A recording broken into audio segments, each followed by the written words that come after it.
हळूहळू मंदावत फिरणारी काळी चाके, खाली पडलेल्या पालापाचोळा व काट्यांचा चुराडा करत हळूच थांबली. दरवाजा धाड आवाज करत उघडला. त्यातून एका तरुणाने बाहेर पाऊल टाकले. त्याच्या पायातील पांढरे शूज खालील मऊशार मातीत रुतले. तेथील मातीचा गंध त्याच्या नाकात शिरला आणि आपली बॅग खांद्यावर टाकत तो बाहेर पडला. त्याचे डोके खाली होताच त्याचे केस सरकून त्याच्या डोळ्यासमोर आले. डिकी उघडून त्याने सुटकेस बाहेर ओढून काढली आणि तो कार समोर येऊन उभा राहिला. सर, दरवाजा बंद करा. गाडीतून ड्रायव्हरचा आवाज आला. तसे त्या तरुणाने दरवाजा आपटला. पायात जीन्स, अंगावर पांढरा टी शर्ट व एक लोकरी कोट, ज्याची टोपी पाठीवर लटकत होती. केस हवेबरोबर भिरभिरत होते व त्याने हातानेच आपल्या डोळ्यावरील चष्मा सरकवला. तोपर्यंत कार शांत वातावरणाला कंपित करत सुरू झाली व आली तसे ती आपल्या वाटेने निघून गेली. पाठीवरील बॅगच्या काळ्या पट्ट्याला पकडून सूरज अवतीभोवती नजर फिरवू लागला. आजूबाजूला उंचच उंच गेलेले विरळ वृक्ष होते, पण काही अंतरावरून घनदाट जंगल सुरू होत होते. समोर एक वाळलेल्या पानांनी भरलेला मोकळा आवारात पाने उडत होती व तेथेच एक जुन्या इमारतीच्या पायथ्याला जाऊन चिकटत होती. ती इमारत 3 मजली होती. तिला कोणताही आकार नव्हता, फक्त आयताकृती होती. नुकताच भिंतींनी पांढऱ्या रंगाचा लेप चढवला होता, तरी तिचे जुनाट पण काही लपत नव्हते. त्या इमारतीला सळसळत्या झाडांनी वेढलेले होते. सूरजने आपली पावले त्या इमारतीच्या दिशेने उचलली. कोणत्याही शहरापासून, गावापासून खूप दूर जंगलात अशी ती जुनी इमारत तटस्थ उभी होती. तिला घर म्हणावे की बंगला की इतर काही समजत नव्हते. काही झाले तर आसपास मदतीसाठी काळे कुत्रेही नव्हते, कारण ती जागा सुनसान होती. त्या जुनाट इमारतीला पाहूनच सूरजच्या मनात एक अनामिक भीती वाढत चालली होती. आजूबाजूच्या सळसळत्या झाडांना बघून त्याच्या मनात दडपण येत होते. तिथला वाराही विचित्र वाटत होता. तो दरवाजापर्यंत पोहोचला. एक लाकडी काळपट फळीचा तो दरवाजा जुना पडलेला होता. तेथील नेमप्लेटही उपटून काढलेली वाटत होती. खिशातून चावी काढत सूरजने दरवाजाच्या लॉकमध्ये घातली. खट आवाज करत लॉक ओपन झाले. सूरजने दोन्ही हातांनी जाम झालेला दरवाजा ढकलला. जबरदस्त कर्कश आवाजाने त्याच्या पोटात गोळा उठला. थोडी धूळ हवेत उडाली. त्याने आतमध्ये नजर फिरवली. खाली काही खोल्या होत्या. खुर्च्या, डायनिंग टेबल, सोफे, किचन रूम, तसेच वरती एक झुमर लटकत होता. काहीच पावलांच्या अंतरावर एक जिना होता, पण लाकडी. त्या विस्तीर्ण हॉलमध्ये एकही खिडकी नव्हती. ते थोडे सूरजला विचित्रच वाटले. दरवाजाच्या आतल्या बाजूस 2 खांब बांधण्यात आलेले होते, ज्यांच्या मधोमध एक पोकळी होती. तेही फार विचित्र होते. खालील एकाही खोलीत डोकावून न बघता सूरजने जिन्याकडे पावले उचलली. आजूबाजूच्या भिंती रंगहीन व प्लास्टर उडालेल्या होत्या. कोणीतरी वेळ काढून तिथे साफसफाई केली होती. काही ठिकाणी भिंतीवर रंगाचे धब्बे होते. जिना चढून सूरज वरती गेला. तिथेच एक जेमतेम चांगली खोली होती. त्याने आतमध्ये प्रवेश केला व सर्व सामान तसेच आपटत तो हवा खाण्यासाठी खिडकीजवळ गेला. खिडकीचे पडदे त्याने बाजूला केले. खिडकीला लोखंडी गंजलेली मजबूत जाळी होती. जमिनीपासून ती खिडकी बरीच उंच होती. खिडकीतून बाहेरील दृश्य भकास दिसत होते. फक्त वाळलेल्या गवताने भरलेले दूरपर्यंत जाणारे मैदान, अवतीभोवती झाडी. ते गवतही वाऱ्याबरोबर झोके खात होते, अगदी वेडेवाकडे. सूरजचे मन खिन्न झाले. कुठे येऊन फसलो आपण असे त्याला वाटू लागले. अशात त्याला रिफ्रेश होण्याची आवश्यकता भासू लागली. बाथरूम खोलीला जोडून होते. सूरजने आतमध्ये प्रवेश केला. किती जुना आरसा, टाईल्स पिवळसर, थोडी अस्वच्छता होती तिथे.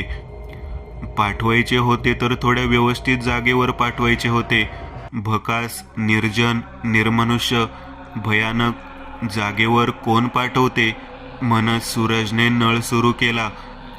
तसे आवाज करत नळ हवात सोडू लागला व काहीच वेळात त्याच्या तोंडातून पाण्याची धार बाहेर पडली.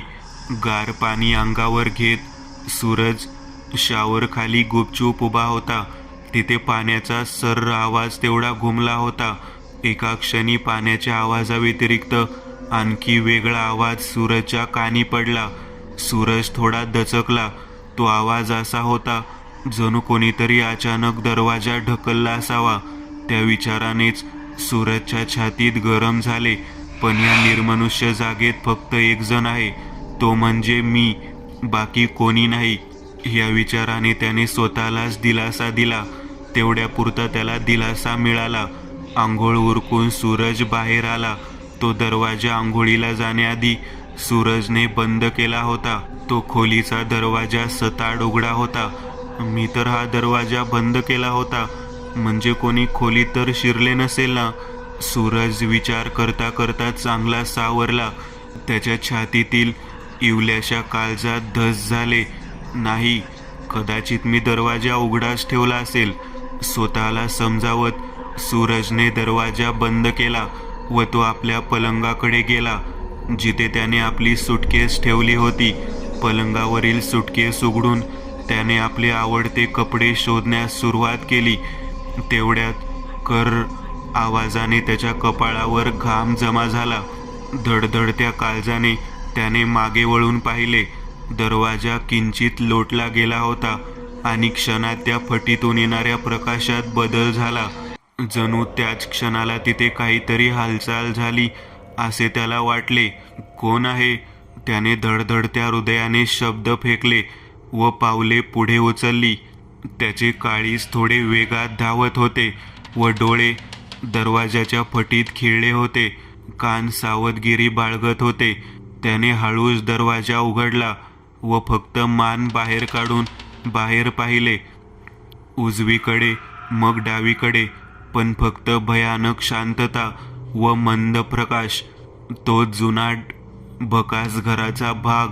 धाड काहीतरी जोरात आपटले आणि सूरज जागचा उडालाच. त्याला तो प्रसंग अनपेक्षित होता. आवाज कसला म्हणून धगधग करणारे हृदय घेऊन तो मागे फिरला. हवा जोरात घोंगावत खोलीत शिरत होती आणि त्यामुळे खिडकीचे काचेचे पाले आपटले होते. कपडे घालून सूरज खाली आला व किचनमध्ये शिरला. तिथे सर्व साहित्य होते. वरून महिन्याभराचे एका खोलीत स्टोअर करून ठेवलेले होते. सूरज खाऊनच आला होता, म्हणून त्याला फक्त आता कॉफी घ्यायची होती. एक कप कॉफीने भरून पुन्हा तो वरती चढून आला. इमारतीच्या 3ऱ्या मजल्यावरील एका चौरस खोलीत तो लगबगीने शिरला. समोर एक ऑफिस चेअर होती आणि टेबलावर 3 संगणक व सूरजचे निजी लॅपटॉप होते. वरती पंखा गरागर फिरत होता. आधी सूरजने वायफाय राउटर व्यवस्थित चालू आहे का ते पाहिले व लगेच त्याने आपला मोबाईल व संगणक वायफायला कनेक्ट केले. मोबाईल कनेक्ट करताच नको त्या मेसेजची भरमार झाली. सोबत बॉसचे व मित्रांचे मिस कॉल होतेच. सूरज कॉफीचा घोट घेत फोनकडे पाहतच होता. तोच फोन घणाणला. बॉसचा होता तो. हॅलो बॉस, कसा आहे सूरज, पोहोचलास काय? बॉसने विचारले. बॉस, मी बरा आहे, पण जास्ती दिवस नाही. ही जागा सुनसान आहे. काळे कुत्रे शोधूनही सापडणार नाही. वरून ही जागा भयानक जंगलाने वेढलेली आहे. घर म्हणावे की खंडहर अशी ह्या घराची अवस्था आहे. प्लीज बॉस, मी इथे जास्त दिवस राहू शकणार नाही, सूरज म्हणाला. सूरज, कूल. तुझ्या कल्पनांना पॉलिश करण्यासाठीच ती जागा निवडलेली आहे आणि फक्त तुझ्याचसाठी. सॅटेलाइट इंटरनेटची सोय करून दिली आहे. तिथे तुला लागेल ते सर्व आहे. पण जोपर्यंत तू काही नवीन उत्कृष्ट निर्माण करत नाहीस तोपर्यंत तेथून तुझी सुटका नाही. चल bye, all the best, boss म्हणाला. पण बॉस, ऐकून तर घ्या, सूरज म्हणाला. पण तोपर्यंत बॉसने फोन कट केला होता. फक्त काही दिवसा अगोदरची गोष्ट होती. सूरजला बॉसने केबिनमध्ये बोलावले. सूरज, तुला ठाऊक आहे, या कंपनीची अर्धी अधिक जबाबदारी तुझी आहे. आजपर्यंत तुझ्या कल्पनेने आणि मेहनतीने आपण ही यशाचे शिखर गाठले. पण सध्या मार्केटमध्ये प्रतिस्पर्धी खूप वाढलेले आहेत आणि आपले गेम्स अचानक डाऊन झालेले आहेत. बॉस आपल्या मनातील सर्व बोलला खरे, पण त्याच्या हातापायाची चुळबुळ व तोंडावरील भाव सांगत होते की अजूनही त्याने ब्रह्मास्त्र सोडलेला नाही. होय बॉस, मी सर्व जाणतो व काहीतरी नवीन जबरदस्त सुचवण्याचा प्रयत्न करतो, पण हे कामाचे ताण, ही गर्दी, गोंधळ डोके बंद पाडते. सूरज म्हणाला, ठीक आहे, मी तुला या गर्दी गोळ्यापासून दूर पाठवतो, पण मला काहीतरी जबरदस्त कल्पना हवीये. असे काही जे आपली मार्केटमधील व्हॅल्यू परत वाढवेल. बॉस म्हणाला, ओके बॉस. आणि हीच खूप मोठी चूक झाली होती. काहीतरी डब असा आवाज आला. टेबलावर डोके ठेवून विचारात शिरलेला सूरज दचकून जागा झाला. समोरील संगणकाच्या पडद्यावर मुंग्या चढलेल्या होत्या व तो थोडा कर्कश आवाज काढत होता. त्याकडे दुर्लक्ष करत सूरजने कपला हात घातला. एकदाची एखादी कल्पना सुचवतो व ह्या जागेतून बाहेर पडतो म्हणत त्याने कप तोंडाजवळ आणला. तोच काहीतरी बुचकळून ब्लॅक कॉफीतून बाहेर आले. एक पाल होती ती. शरीरात झिनझिन्या पसरून एकदमच सूरजने कप बाजूला फेकला व तो फुटून त्यातील कॉफी इतस्ततः सांडली. पालीचे मृत शरीरही एकदम बाजूला जाऊन खाली चिकटले. सूरजचे शरीर त्या धक्क्याने कंप पावत होते. तोच मुंग्या आलेल्या संगणकाच्या स्क्रीनवरील हालचाल वाढली व खरखर करणारा कर्कश आवाज वाढला. क्षणभर स्क्रीनवर एखादे दृश्य उमटले. तोच त्या कर्कश आवाजातून एखाद्या मानवी आवाज आल्यासारखा सूरजला वाटला. नी, जा, ई असे काहीतरी तुटक शब्द त्याच्या कानी पडले आणि त्याचे काळीज थोडे थरारले. पटकन उठून त्याने स्विच ऑफ केले, तरीही संगणक बंद झाला नव्हता. आता सूरजच्या काळजाची धडधड वाढली. संगणकातील आवाजही तितकाच तीव्र होऊ लागला. अगदी असहाय्य व काहीतरी अर्थहाका बाहेर पडत आहेत असे त्याला वाटले. पटकन त्याने वायरिंग ओढून काढली आणि 2-3 वेळा स्क्रीन चालू बंद होऊन संगणक बंद पडला. हे सर्व काय?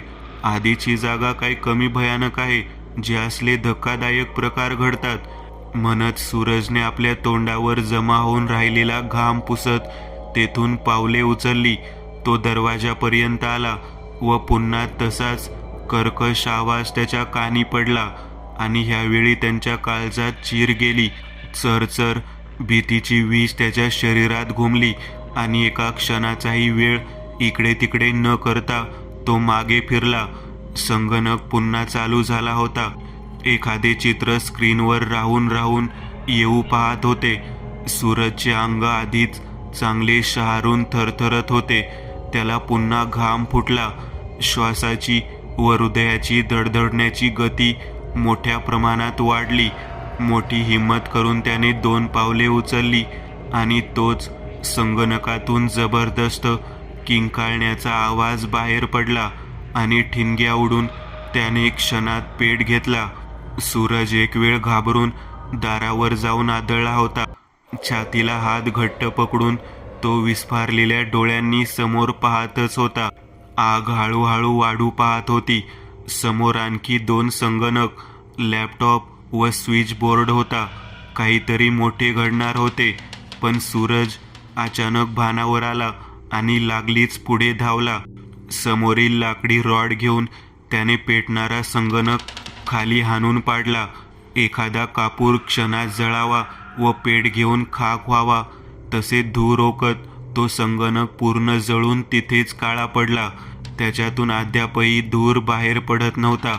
सूरजचे शरीर चांगले थंडी वाजावी तसे भीतीने थरथरत होते. त्याची छाती धडधडत्या काळजाने भरलेली होती.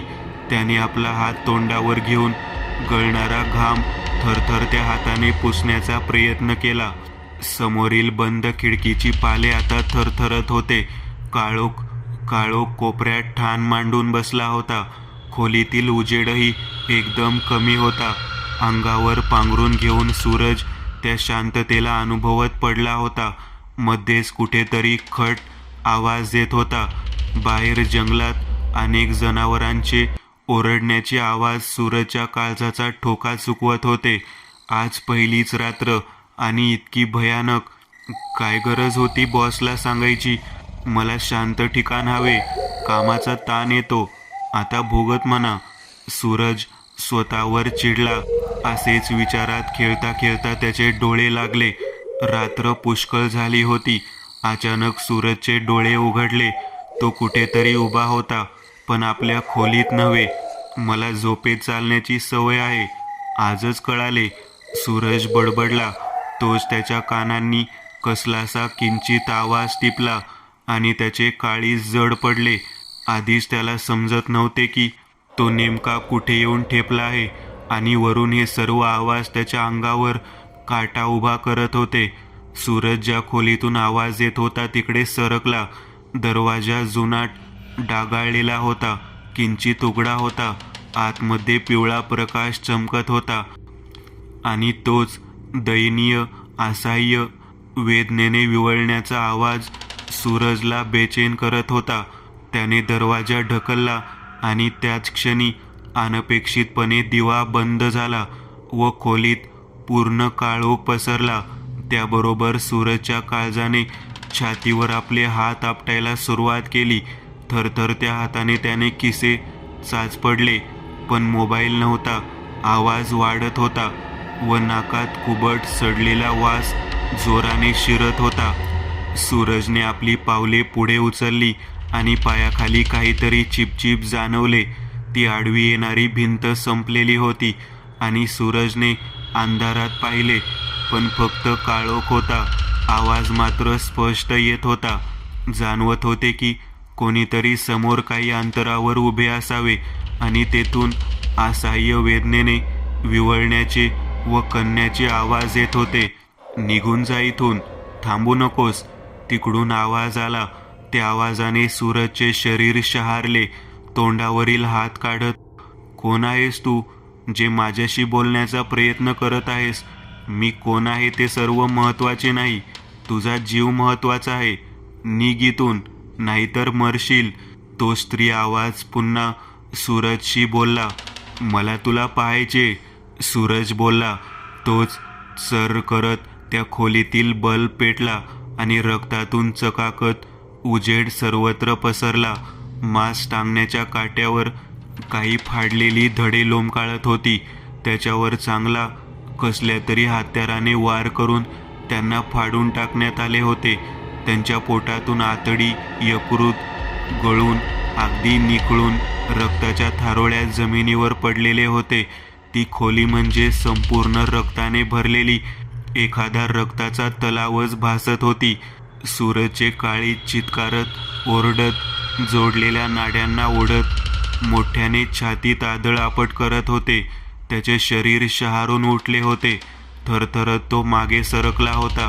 ते काट्याला टांगलेले पांढरे फटफटीत रक्ताने माखलेले फाटलेल्या स्त्रीचे निर्जीव धड किंचित हलले आणि मोठ्याने किंकाळले, निघ इथून, नाहीतर मरशील. सूरजला जबरदस्त धक्का बसला आणि तो एकदम मागे सरकला आणि भिंतीवर आपटून खिळला. तोच खोलीचा दरवाजा खाडकन उघडला. सूरजचे काळीज छाती फाडण्याच्या बेतात होते आणि रक्तात पावले आपटण्याच्या पावलांचा दमदार आवाज त्याच्या कानावर आदळू लागला. त्याबरोबर दरदरून घाम फुटलेल्या सूरजचा श्वास घशात अडकू लागला. त्याचे डोळे भिंतीकडे खिळले आणि तोच एक रक्ताळलेली भली मोठी कुऱ्हाड समोर आली. नाही, अगदी ओरडत सूरज दचकून उठला. घाम त्याच्या डोक्यातून निघून संपूर्ण शरीरावर पाण्यासारखा गळत होता. छाती वर खाली होत होती व काळीज धाब धाब छातीत वाजत होते, जसे कोणीतरी ढोल बदडत असावे. सूरजच्या घशाला एकदम कोरड पडलेली होती. शरीर तर एखाद्या हवेत अडकलेल्या पानासारखे थरथरत होते. पाणी पाणी म्हणत त्याने नाईट स्टँडवर हात आपटला. समोरील बाटली थरथरत्या हाताने करारून पकडत त्याने तोंडाला लावली व कोरडा ठणठणीत पडलेल्या घशात एकदम पाणी ओतले. अद्यापही त्याच्या कानात ती किंकाळी कंपित होत होती. तो कुबट कुचका वास त्याच्या नाकात घुमत होता. हे कसले भयानक स्वप्न! मेलोच होतो ते सर्व पाहून म्हणत त्याने संपूर्ण बाटली कोरड्या पडलेल्या घशात रिकामी केली. कालच्या स्वप्नामुळे सूरजचे मन फार अस्वस्थ व विचलित झाले होते. त्या अंधाऱ्या कोपऱ्यांनी भरलेल्या घरात त्याचा दम घुटत होता. आजूबाजूला काही ना काही हालचाल त्याला सतत जाणवत होती आणि त्यामुळे काही एक कारण नसताना त्याचे हृदय धडधडत होते. ह्या घरातून कुठेतरी बाहेर फिरून यावे असा एक विचार सूरजच्या मनात आला. तसेही आलो त्या क्षणापासून ह्याच घरात एखाद्या कैद्यासारखे कैद होऊन आहोत. विचार करत तो जिन्यावरून उतरून हॉलमध्ये आला. कुठे जावे असा विचार तो करतच होता. तोच घराच्या मागच्या बाजूला थोडा विचित्र आवाज त्याच्या कानांवर पडला. जसे लाकूड हालते, ठोकते किंवा आपटते. त्या आवाजाच्या दिशेने सूरजने आपली पावले उचलली. स्वयंपाकघराच्या एका छोट्या बोळातून एक मार्ग जात होता, जो दोन्ही भिंतीत 2 हातभर पसरला होता. त्यातून प्रकाश आतमध्ये डोकावत होता. सूरज त्यातून पुढे सरकला तसा त्याला एक लाकडी दरवाजा वाऱ्याने हालत असलेला दिसला. हवा त्या बोळातून तीव्र वेगाने वाहत येत होती व बाहेर काहीतरी वाजत असल्याप्रमाणे भासत होते, अगदी मंद आवाजात. सूरजने दरवाजाला हात घातला आणि दरवाजा लोटला. अडकून पडलेली दमट कुबट हवा त्याच्या अंगावर धावून आली. प्रसन्न मनाने त्या मार्गातून बाहेर पडलेल्या सूरजचा चेहरा क्षणात उतरला. आलोच कशाला इथे मी, असे त्याला आता वाटले. त्याचे काळीज जे थोडेफार शांत अवस्थेत गेले होते ते पुन्हा फडफडू लागले. तिथे पोर्चमध्ये हाडे दोरींना बांधून टांगलेली होती व ती हवेमुळे एकमेकांवर आपटून वाजत होती. हाडे कोण्या प्राण्याची नव्हती. हाताचे पंजे, मांडीचे हाड, मानवी कवटी, ते सर्व पाहून सूरज शहारला. त्याची हिंमत आता मनाप्रमाणे वितळू लागली. त्याने मोठ्या कष्टाने नजर समोर उचलली. असंख्य मानवी हाडे समोरील आवारात इतस्तः विखुरलेली होती. एखादे तर नुकतेच फेकलेले होते, ज्याला काळे पडलेले कुजलेले मांस अद्याप चिकटलेले होते आणि त्याच्यावर माशा, आळ्या व किड्यांसोबत सापही वळवळत फिरत होते. सूरज एकदम शहारून मागे सरकला. त्याला ओकारी येणे बाकी होती. दरवाजा आपटत तो एकदम स्वयंपाकघराकडे धावला. बास, आता मी येथे नाही राहणार म्हणत तावातावाने सूरज समोरील खोलीत शिरला, जिथे संगणक होते, त्याचा लॅपटॉप आणि चार्जिंगला ठेवलेला फोन. सूरजने लागलीच फोन उचलून हातात धरला व सरळ बॉसला फोन लावला. पण फोन लागत नव्हता. दचकून सूरजने मोबाईलमध्ये पाहिले. वायफाय किंवा रेंजची काडीही नव्हती. त्याने राउटर तपासले, ते एकदम व्यवस्थित होते. तोच धाडकन त्याच्या मागून खोलीत काहीतरी आपटले आणि पूर्ण दचकून सूरजने धडधडत्या काळजाने मागे पाहिले. त्याचे डोळे विस्फारले व घाम त्याच्या चेहऱ्यावर चमकू लागला. काळीज गरम इंजिनप्रमाणे झाले होते. रक्त भीतीने नसात अतिवेगाने उफाळत होते. सॅटेलाइट कॉन्टॅक्टची छत्री कोणीतरी तोडून तिथे फेकली होती. नाही, संपूर्ण खोलीत थरथरत सूरजने नजर फिरवली. त्याला आता तिथे सर्वच विचित्र वाटू लागले. फक्त वेडे होण्याची पाळी आली होती त्याला. कोणीतरी आहे जे आपल्यावर नजर ठेवून आहे आणि जसे मांजर उंदराला मारण्यापूर्वी जशी त्याच्याशी खेळते, तसेच हेही आपल्याला मारण्यापूर्वी आपल्याशी खेळत आहे. नाही, मी मरणार नाही, मला मरायचे नाही म्हणत सूरजने खोलीतून धाव घेतली. कोणीतरी आपल्या मागे धारदार शस्त्र घेऊन पाठी लागले आहे व ते वेगात आपल्या जवळ पोहोचत आहे असे त्याला वाटले. आधीच घामाने दरदरून भिजलेल्या सूरजच्या शरीरावरील घाम निथळत होता. मला ते पकडेल, मारेल, त्याने माझ्यावर हत्यार फिरवले, वाचवा. आणि पुढच्याच क्षणी आपल्या खोलीत शिरून सूरजने धाडकन दरवाजा लोटून बंद केला. तसाच तो दरवाजाला पाठ घासून फुललेल्या श्वासाने दीर्घ श्वास आत ओढू लागला. थोडे डोळे बंद करून त्याने विसावा घेतला, पण न बघितलेला मृत्यूचा चेहरा वेगवेगळ्या आकारात त्याच्या बंद डोळ्यासमोर खेळत होता. लगेच त्याने डोळे उघडले आणि आपली बॅग उचलून तो लागलीच तेथून बाहेर पडला. धाड धाड पावले आपटत तो वेगात हॉलमध्ये आला आणि त्याची पावले जागीच थबकली. दरवाजा शेजारी कोणीतरी लोखंडी गेट ओढून ती जागा पूर्ण बंद केली होती. विस्फारलेल्या डोळ्यांनी सूरज मागे धावला. त्याला तो अंधारलेला भिंतीतील मार्ग दिसला. सूरज वेगात धावला, पण जोरात कशावर तरी तो आदळला. त्याचे कपाळ घणानले आणि धाडकन सूरज खाली आपटला. हळूहळू त्याच्या डोळ्यासमोर अंधारी येऊ लागली. त्याच्या डोक्यात झिंझिण्या फिरत होत्या. आपल्या डोक्याला हात पकडून सूरज उठला. कपाळावर लाल भडक सूजन निर्माण झाली होती. तो त्याच जागेवर पडला होता. वेळ किती गेली काहीच समजत नव्हते, पण घरात फारच कमी उजेड पसरला होता. सूरजने आपली पावले त्या 2 अंधाऱ्या भिंतीत शिरवली. काहीतरी लागले. त्याने आपल्या हाताचा पंजा त्या टणक गेटवरून फिरवला. घरात दाराशेजारी अशी काही व्यवस्था केली होती की एक अदृश्य लोखंडी गेट हवा तेव्हा बसवता येत होता. जवळजवळ ते 3 मजली घर मृत्यूचा एक सापळाच होता. त्याच्यातून सुटणे अशक्य होते. सूरजजवळ आता 2 मार्ग उरले होते, मारो किंवा मरो. पण तो मारणार तरी कोणाला? अजूनपर्यंत त्याने त्याचे तोंडही पाहिले नव्हते. मार्ग नाही. मी आता काय करू? सूरज विचारात होता. तो जिन्यावर काही पावले वाजली. लागलीच सूरज डायनिंग टेबलाखाली शिरला. हलक्या पसरलेल्या अंधाराला चिरत 2 कातडी बूट घातलेले पाय हॉलमध्ये अवतरले. त्या बुटांवर लाल भडक रक्त, जे वाळून काळे पडले होते, ते चिकटले होते. सूरज फक्त पाय पाहू शकत होता. त्याला टेबलाखालून दिसत नव्हते. खण अगदी डायनिंग टेबलासमोर सूरजच्या तोंडाशी त्याने कुऱ्हाड खाली आपटली. सूरजचे काळीज लटकन उडाले आणि त्याच्या तोंडातून आवाज बाहेर पडणार तोच त्याने तोंडावर आपले दोन्ही हात घट्ट दाबले. त्याचा श्वास आतल्यात अडकून पडला होता. त्याचे अंग थरथरत होते व डोळे विस्फारून तो त्या व्यक्तीकडे पाहत होता.